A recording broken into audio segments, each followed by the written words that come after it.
plants here you and Joy mentioned the tree here I see in the background. Could you talk about that for a second? Yeah, the pine tree there was, as you can see, the yellow part of it was pretty yellow all the way to the ends of the tree.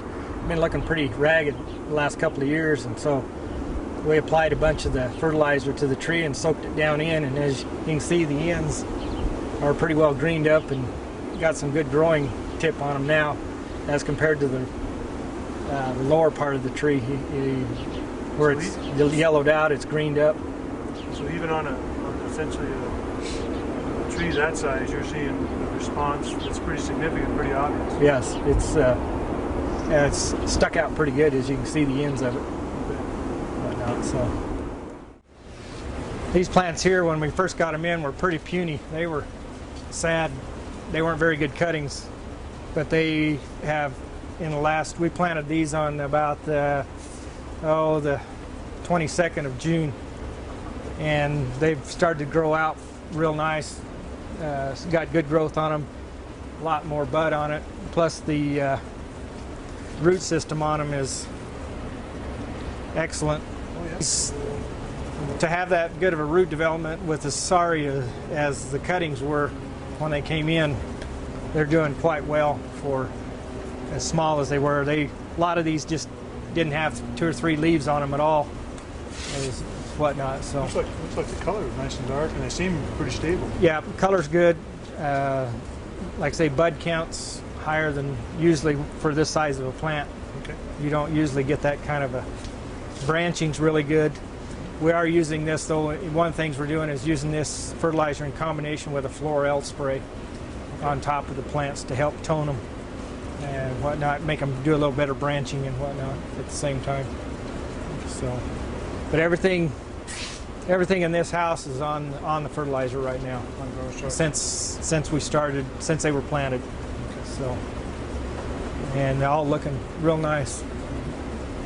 It's basically all the same species. Well, these are zonal geraniums. We've got ivy geraniums here. Okay. And one of the things about ivies, usually when it's hot, they'll yellow out on you quite a bit, and especially when you're using Florel on them. But so far we haven't had any yellowing. Nice dark green color. Good color. We got Scaevola and Verbena down the table here that are also on it, doing well. Whatnot. So I really do notice the buddy, especially over on that table there. Yeah, they. Like I said, that may cause me more problem than I want. And essentially, what the problem there is, that, if I understand it correctly, is that you have to slow them before you're ready to market. You want to keep all the flower buds off of them until about 5 weeks before they're ready to sell, and then you allow them to come up so that they're in good color just before you move them out. If you let these sit on here, then they take strength out of the plant. Also, you have a lower bud count for your later crop of flowers if you leave them on. Pull the strength down and stuff, and you don't have as big of flower heads either if you leave them on. So we strip them off all the time in order to get what we want when they're ready to go out, ready to sell. We're hoping that with the fertilizer that we've been using, the new fertilizer will help also in longevity of the bloom, make it last longer. I see these funny rascals hanging down. Could you describe what you do in this building with these?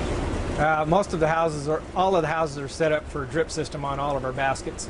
Okay, so this is 4 baskets. Yep. Drip system. Yeah, when these are ready to go off the table, they'll be hung, and one of these tubes will be stuck in as irrigation on them and stuff. So you'll elevate them and get them off the tables, make more room.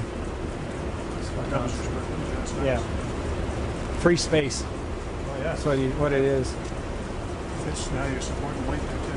Whatnot, so interesting. Okay. You were talking earlier about the species, different types of plants. What would you guess is the number that you've now tried this fertilizer across? Because you've kind of done it in a couple of seasons now. Any guess on the number? Probably 150 different varieties. Really? That's much. Yeah. And overall, are you surprised that it's doing that well with all those different species? Yeah. Surprised that you can get the results on all of them that's favorable over that wide range. Just as a comparison, what would have happened with your 2920? Usually you'll get some that'll get too much growth if you're using that on at the wrong rate. You can really cause yourself some real problems. You get away from it. Yeah, it gets away in a hurry and stuff. Whereas this doesn't seem to outgrow itself so fast. Much more user friendly. Yeah, because it's more seems to be more forgiving, but yet we still seem to stay on schedule with our growth. Okay. The plants are ready to sell when we schedule them to be ready to sell. They seem to be more compact and better tone, better color. Have you had any experience with succulents or wood type plants? No, don't do any succulents at all, hardly. Not much. Any sense of what's your guess if you put this stuff on? Well, everything I've seen worked on it ought to work. From the pine tree out back here to, yeah. So far, looks like there's pretty broad spectrum. One of the guys I talked to that's using it in hydroponic tomatoes seems to be enjoying the results he's getting too. So Really? yeah, Interesting. he says his production's up. Uh-huh. So I don't understand this. Shouldn't be working like this Uh-huh. and stuff. So he took 2 bottles home with him to try it out. Yep. He lives in California. Oh, really? Yeah. Interesting. So I said, well, take it home and try it on. You run a test. You try it against some of your own stuff. You bet. See what it does. That's interesting because, like you mentioned earlier, because he's got his own line, he'd like not to acknowledge what's going on. Yep. Well, To pick it apart. that's the same way my other seed rep from Ball Seed. They push the Daniels fertilizer, which is the other liquid. Yeah, you've been trying it.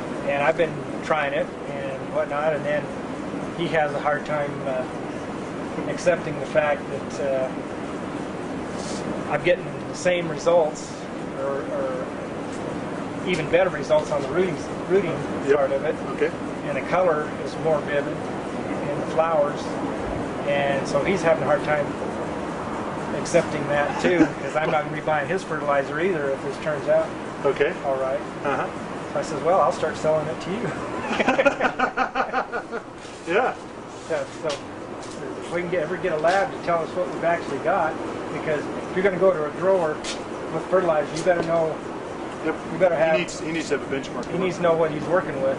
Now, Jerry had talked to you about that explosion process that Yep. we did. It seemed to show that we had a significant amount of organics there.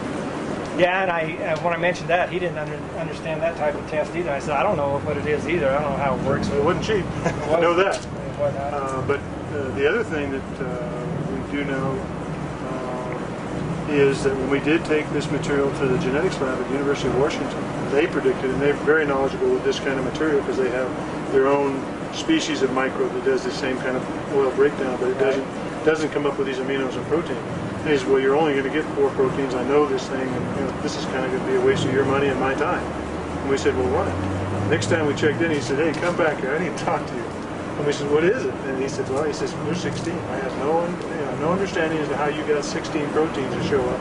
And there's one of them we've never seen in any lab, any place, anywhere. The molecular weight was so heavy. He said, we've never seen that. Well, that's what she was saying. He said, it's over 6 molecules. I can't even test it. Well, this one here they've never seen before. And the genetics lab at the UW is